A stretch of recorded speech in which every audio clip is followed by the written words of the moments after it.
Boleh saya komentar sedikit? Saya agak sedikit kecewa dengan kualitas, terutama narasi yang disampaikan oleh paslon-paslon yang lain. Menurut saya mereka pertama datanya banyak yang salah, keliru.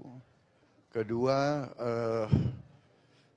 masalah pertahanan ini mau dipakai sebagai bahan mencari poin politik yang menurut saya untuk sebuah negara, untuk negarawan tidak boleh. Pertahanan adalah sakral dan tadi kalau tidak salah ada paslon yang mengatakan untuk pertahanan tidak ada rahasia. Saya kira ini sangat lucu, ini sangat tidak pantas bagi seorang pemimpin. Ya.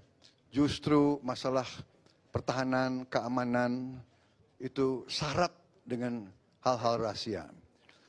Dan yang aneh adalah baik paslon 1, partai-partai pengusungnya kan PKB, Nasdem, dan PKS. Kemudian pengusung untuk paslon 3 adalah PDIP.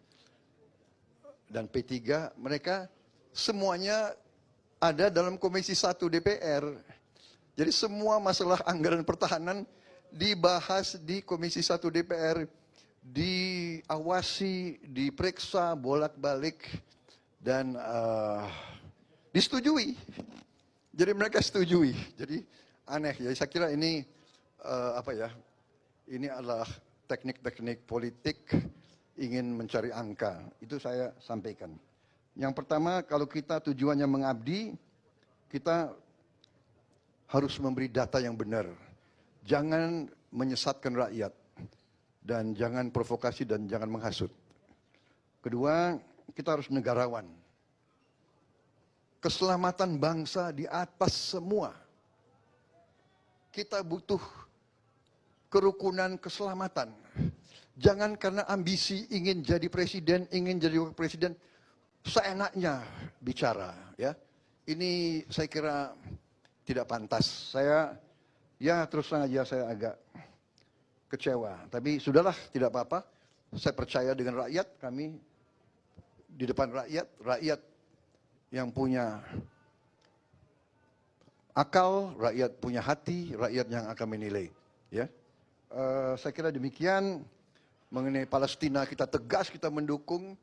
Presiden sudah memberi petunjuk kepada saya, setiap saat PBB minta kita siap mengirim pasukan perdamaian, kita siap mengirim kapal rumah sakit, dan kita terus sampai sekarang pun melakukan kontak sama Mesir, kontak sama negara-negara yang berkepentingan di daerah situ. Saya kira prestasi Kementerian Pertahanan sangat jelas di bawah kepemimpinan saya. Industri pertahanan kita dalam negeri mendapat kontrak paling besar selama sejarah Republik Indonesia, ya, mendekati 11 miliar dolar. Kemudian industri pertahanan juga mulai mendapat laba yang juga cukup terbesar di Republik ini. Kita punya terobosan-terobosan banyak. Kita membangun kita bangun 24 rumah sakit, 25 rumah sakit di seluruh Indonesia dalam kurun waktu masa kepemimpinan saya. Kemudian kita membangun 4 fakultas di bidang sains, teknologi, engineering, matematika, fisika, kimia, biologi.